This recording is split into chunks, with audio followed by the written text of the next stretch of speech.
அனைவருக்கும் வணக்கம். தமிழ்நாட்டினுடைய எதிர்க்கட்சி தலைவரும் திமுகவுடைய இளைஞரணி செயலருமா இருக்கக்கூடிய உதயநிதி ஸ்டாலின் அவர்களை இன்றைக்கு காலையில் அவருடைய நீலாங்கரை இல்லத்தில் வைத்து தஞ்சை மற்றும் சென்னை காவல்துறை இணைந்து கைது செஞ்சிருக்காங்க. இது ஒரு தமிழ்நாடு முழுக்க பரபரப்பான செய்தியாக மாறி இருக்கிறது.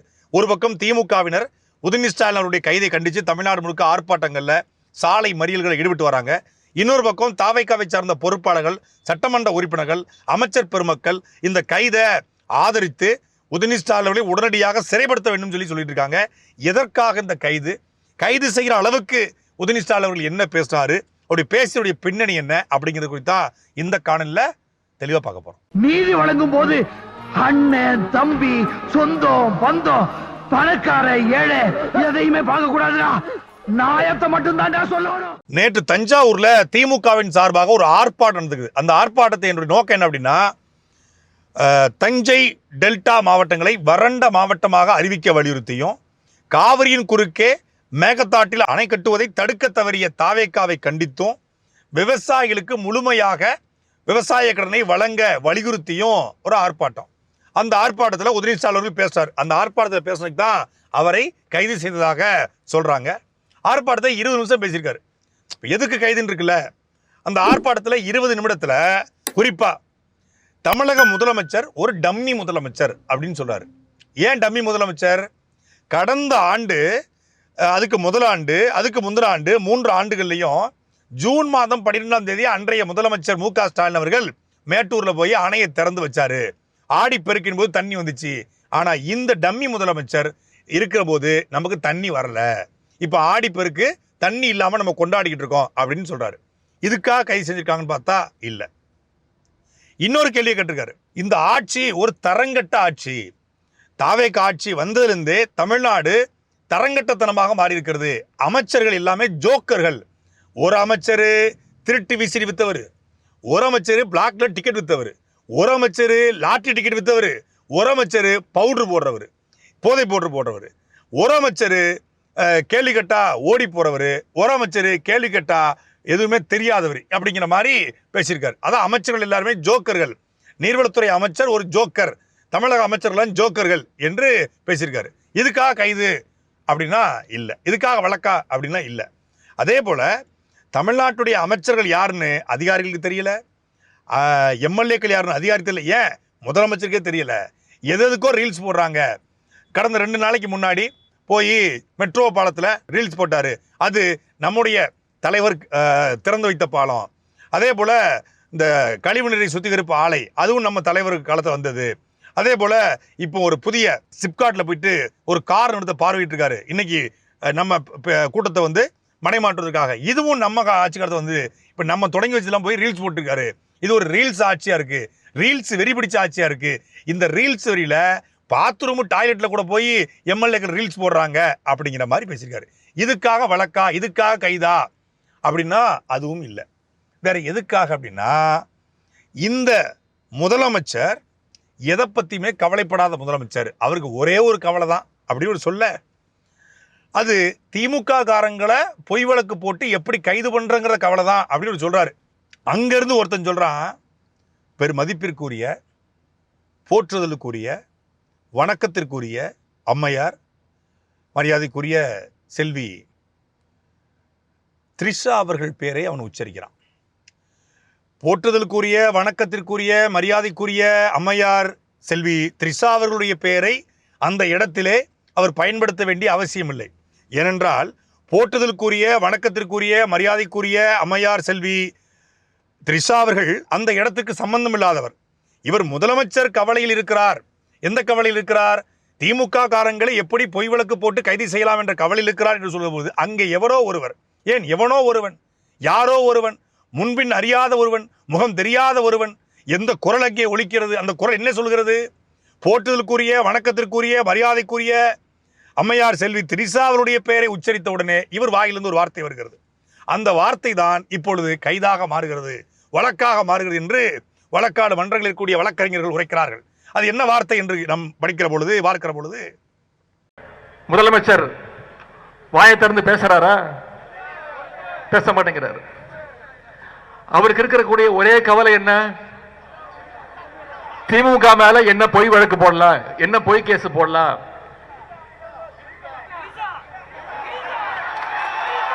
எங்க தண்ணி வருதோ இல்ல அங்க தண்ணி வரணும். காவிரி சொன்ன காவிரியில தண்ணி வரலன்னா கவலை இல்லை, அங்க தண்ணி வந்தா போதும் அப்படிங்கிற வார்த்தை. இப்போ இந்த ஒற்றை வார்த்தை இது ஒரு ஆபாசமான வார்த்தை, ஒரு மொழி இரு புரிதல் உள்ள வார்த்தை, இரட்டை அர்த்த உள்ளம் வார்த்தை, ஆபாச உள்நோக்கம் கொண்ட வார்த்தை, இது ஒரு அநாகரிகமான வார்த்தை, இது ஒரு இழிவான வார்த்தை, இது அடுத்தவர் மனதை புண்படுத்தும் வார்த்தை.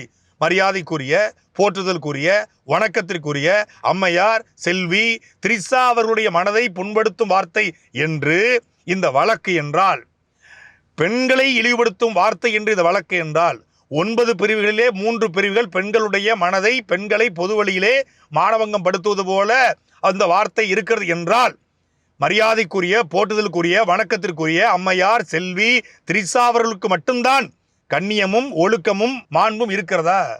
இதே தாவேகாவுடைய ஆதரவாளராக, காங்கிரசுடைய மூத்த தலைவராக இருக்கக்கூடிய திருச்சியை சார்ந்த வேலுச்சாமி என்கிற ஒரு நபர் கடந்த ஒரு வாரத்திற்கு முன்பு என்னுடைய மனைவியை குறிவைத்து மிக மிக மிக இழிவான, ஆபாசமான, அருவருக்கத்தக்க வகையில அவரும் தமிழா பாண்டியன் என்கிற ஒரு நபர் உட்கார்ந்து கொண்டு ஒரு காணொலி பேசுகிறார்கள். பொது வழியில இதே போல தாவேகாவினர், இதுக்கு முன்னாடி திமுகவினர், பல்வேறு நபர்கள் இதே போல ஒரு என்னை பற்றி கேள்வி கேட்க, இல்லை என்னை விமர்சிக்க துப்பற்ற, இல்லை நாம் தமிழ் விமர்சிக்க துப்பற்ற ஒரு கேடுகட்ட கூட்டம் என்னுடைய குடும்பத்தை குறிவைத்து இழிவாக பேசுது.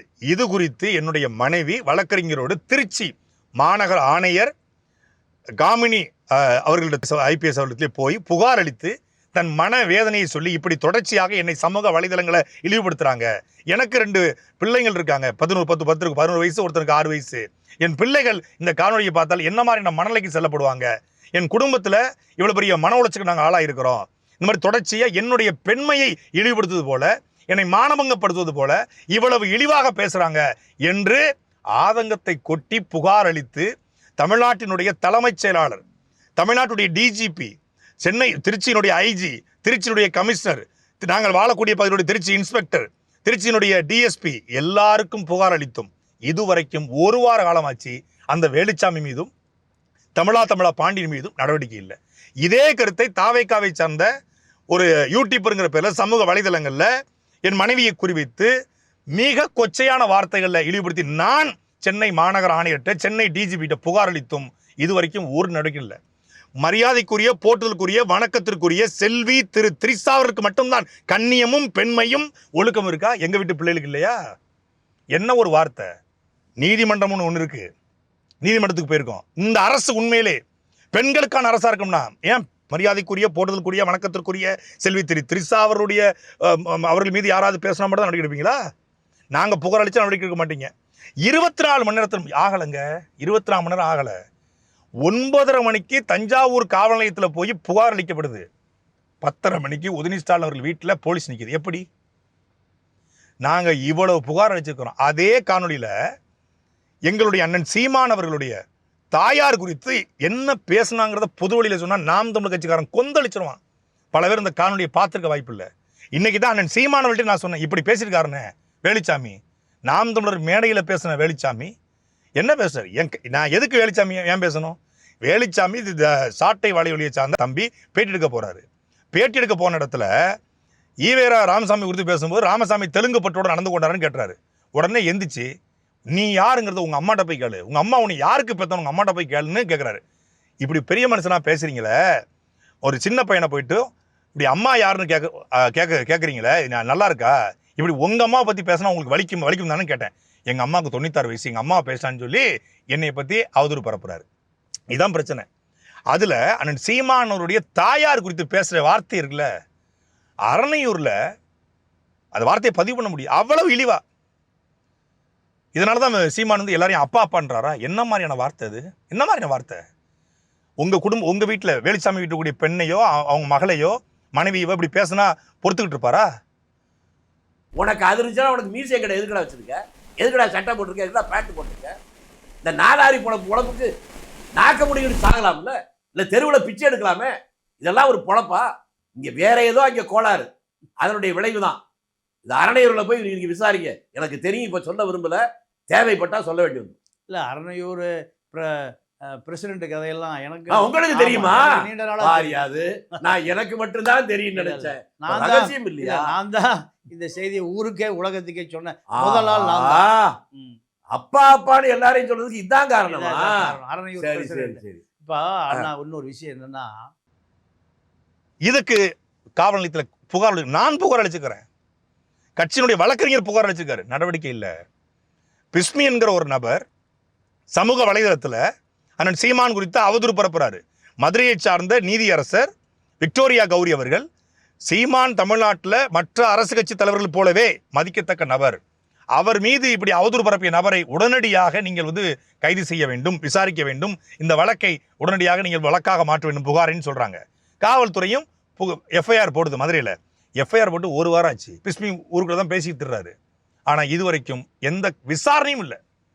ஆனால் நேற்று மத்தியானம் 12 மணிக்கு பேசுனதுக்கு 9:30 மணிக்கு தஞ்சாவூரில் கம்ப்ளைண்ட்டு, 10:30 மணிக்கு வராங்க. சேட்டட் ஃபைட்டில் கூட போலீஸ் வர முடியாது. அப்போது திட்டமிட்டீங்க கைது பண்ணணும்.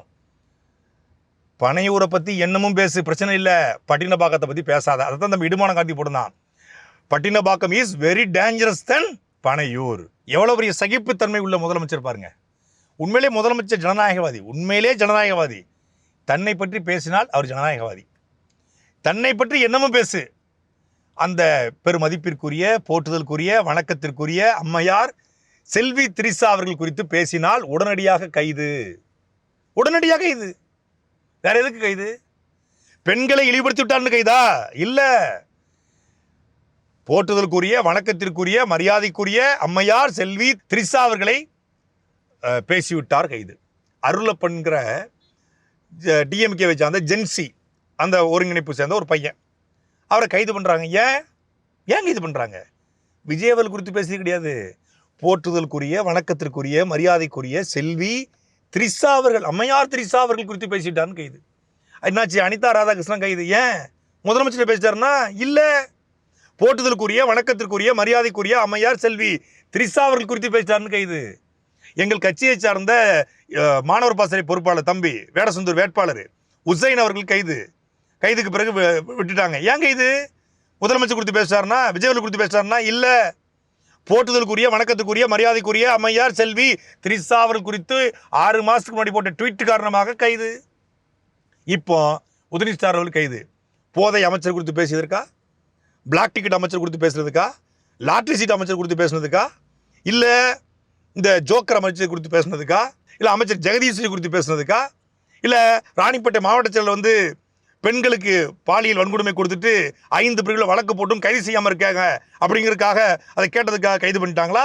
இல்லை, அதே போட்டுதலுக்குரிய, வணக்கத்துக்குரிய, மரியாதைக்குரிய அம்மையார் செல்வி திரிசா அவர்கள் குறித்து பேசிய கைது. நீங்கள் தான் சொன்னீங்க உசுப்பேத்திரவண்ட உம்முன்னும் கடுப்பேத்திரவண்ட கம்முன்னு இருந்தால் வாழ்க்கை ஜம்முன்னு இருக்கும்னு. திருச்சியில் போய் என்னுடைய எனர்ஜி பூஸ்டரே நீங்கள் தான், என்னை விமர்சிக்கிறதை மட்டும் விட்டுறாதீங்க அப்படின்னு நீங்கள். கொஞ்சம் கூட சகிப்புத்தன்மை இல்லையா தமிழக முதலமைச்சரே, மாண்புமிகு முதலமைச்சரே? அந்த ஆட்சியில், திமுக ஆட்சியில் ட்வீட்டு போட்டால், ஃபேஸ்புக்கில் எழுதுனா, யூடியூப்பில் பேசுனா கைது பண்ணாங்க. 24 பேர் மீது, சமூக வலைதளவாசிகள் மீது குண்ட சட்டம் போட்டாங்க. அதில் நான் முதலாளு 1 வருஷம் ஜெயிலில் இருந்திருக்கிறேன் திமுக ஆட்சியில். திமுக பேசியதற்கு தொட்டதற்கெல்லாம் கைது செய்தது. அது அடக்குமுறை, அது பாசிசம், அது பாயாசம் என்றால், நீங்கள் உங்களை விமர்சித்தாலே 24/7 24 ஹவர்ஸ் தூக்குறீங்களே, உங்களுக்கு பெயர் என்ன? இதுதான் நீங்கள் முன்வைத்த மாற்றமா? இதுதான் உங்களுடைய சகிப்புத்தன்மையா? சாரி வேண்டாம், நீதி வேணும் அப்படின்னு அஜித்குமார் கேட்டீங்க. இப்போ உங்கள் ஆட்சியில் 4 காவல் நிலைய மரணங்கள் இருக்குத, சாரி கூட கேட்கலையே முதலமைச்சரை. I am very sorry. தமிழ்நாட்டில் ஒரு குறிப்பிட்ட பெண்களை, இல்லை குறிப்பிட்ட வயது வந்த பெண்களை, இல்லை குறிப்பிட்ட சமூக பெண்களை, இல்லை பொதுவாக பெண்களை ஒருவர் மேடையில் இழிவுபடுத்தினால் அது பெண்களுக்கு எதிரான குற்றம். மேடையில் பேசிய உதயநிதி ஸ்டாலின் அவர்கள் எந்த பெண்ணினுடைய பெயரையும் குறிப்பிடலை. ஆபாசமாக, இழிவாக ஒரு பெண்ணை இழிவுபடுத்த, அது 20 நிமிஷம் பேச திருப்பி நான் கேட்டேன் காலில் இருந்து.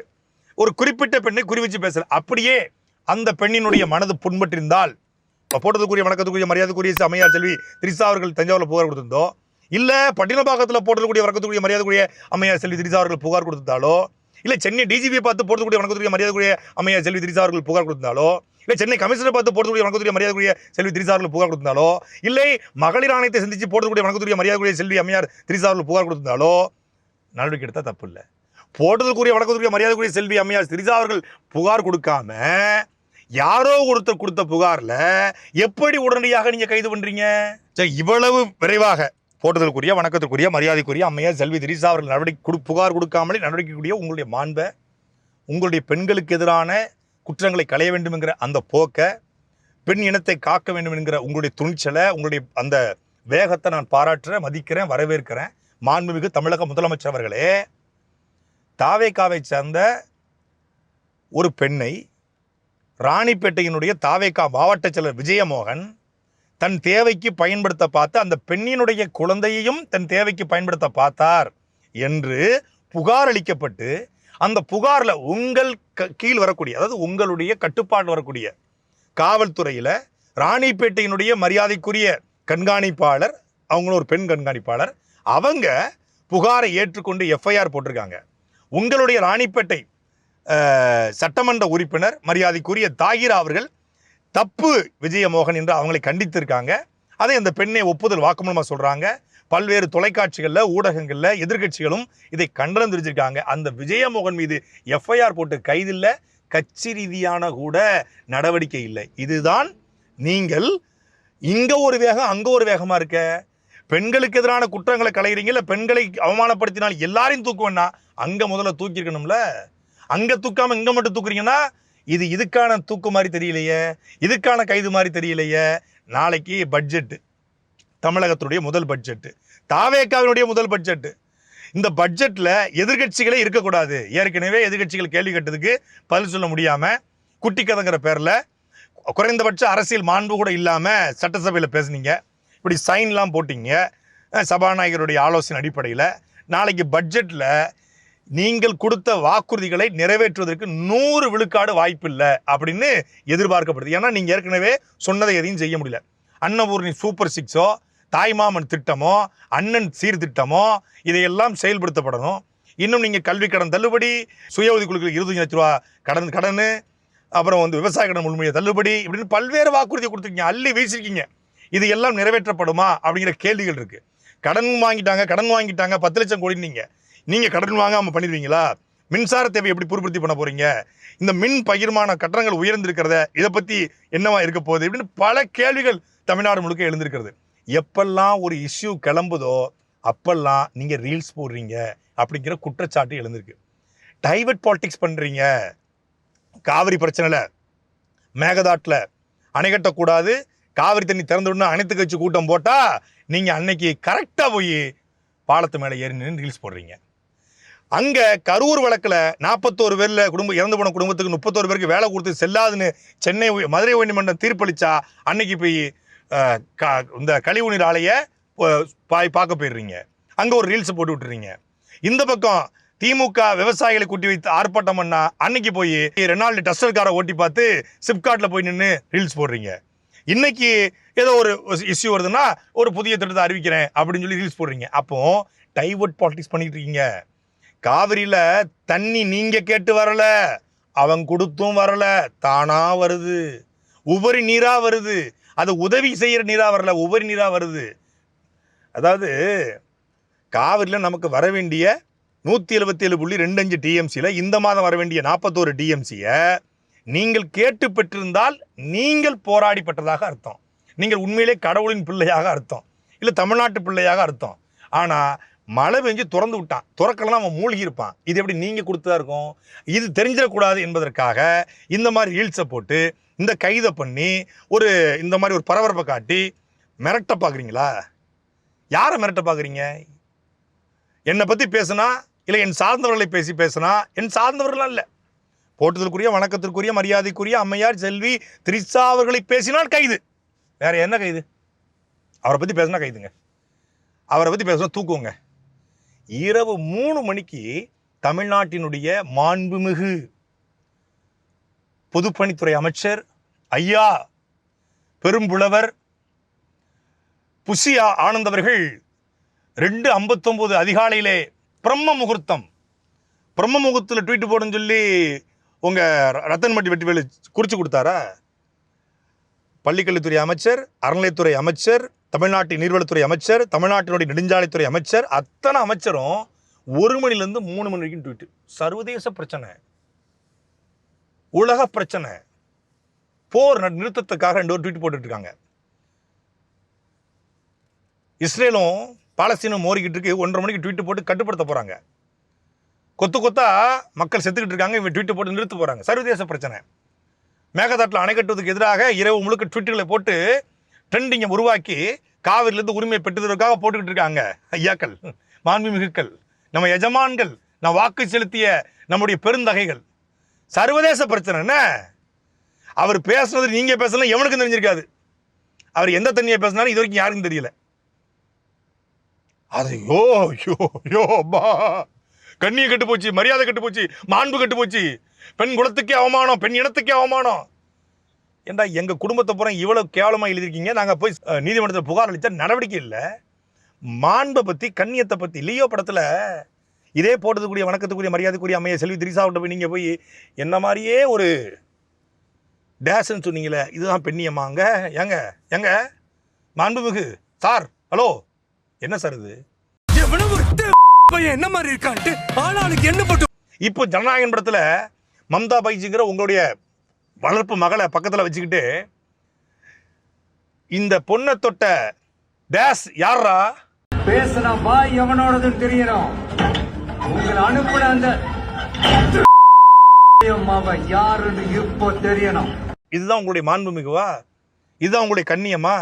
இதான் உங்களுடைய பெண்களுக்கு எதிரான நீங்க இதா சார்? நீங்க என்ன சார் திரைப்படங்கள்ல வந்து மேடையில டேஸுங்கிறீங்க, எனக்கு வாயில நல்லா வந்துரும்ன்றீங்க. டேஸ் வந்துடும், வாயில நல்லா வந்துடும். ஜனநாயகன்ல, லியோல, எல்லா படத்துலையும் நீங்க இந்த மாதிரி ஆபாசமான வார்த்தைகளை பேசுவதை நார்மலைஸ் பண்ணுவீங்க. ஆனா அந்த நார்மலைஸ் பண்ணிட்டு இங்க வந்து அப்படியே கண்ணியமும் ஒழுக்கமும் ஒரு வார்த்தை கூட தவறளிக்காத, பிழைவிடாத நபர் போல நீங்க பேசுறீங்க. இந்த நடவடிக்கை சரி என்றால் இந்த நடவடிக்கை காட்டிய வேகத்தை ஏன் நீங்கள் நாங்கள் கொடுத்த புகார்களுக்கு காட்டல? இந்த நடவடிக்கை காட்டிய வேகத்தை உங்க கட்சி பெண்களே உங்க கட்சி நபர்கள் மீது கொடுத்த புகார்களுக்கு ஏன் காட்டல? அப்போ மாண்பும் கண்ணியமும் ஒழுக்கமும் அந்த போற்றுதலுக்குரிய வணக்கத்துக்குரிய மரியாதைக்குரிய அம்மையார் செல்வி திரிசா அவர்களுக்கு மட்டும்தானா அப்படின்னு வெளிப்படையா சொல்லிருங்க. திமுகவை கொள்கை ரீதியாக விமர்சித்து சித்தாந்த ரீதியாக மோதி திமுகவுடைய செயல்பாடுகளை, திராவிடத்தினுடைய மீதான கேள்விகளை எழுப்பிய எங்கள் மீது பொய் வழக்கு போட்டு கைது பண்ண நீங்க கரூர் விவகாரமா இருக்கட்டும், தாவேக்காவுடைய பேச்சுகளா இருக்கட்டும், எல்லாத்துக்கும் பாயிண்ட் வரட்டும் அப்படின்னு காத்திருந்து எங்களை அடக்கிய நீங்க தாவேக்காவை தட்டி கொடுத்தீங்கல்ல, அதுக்கு திமுகவுக்கு இதுவும் வேணும், இதுக்கு மேலையும் வேணும். சாட்டை எடுத்து நாட்டை திருத்து, இளம் தலைமுறை தானே நீ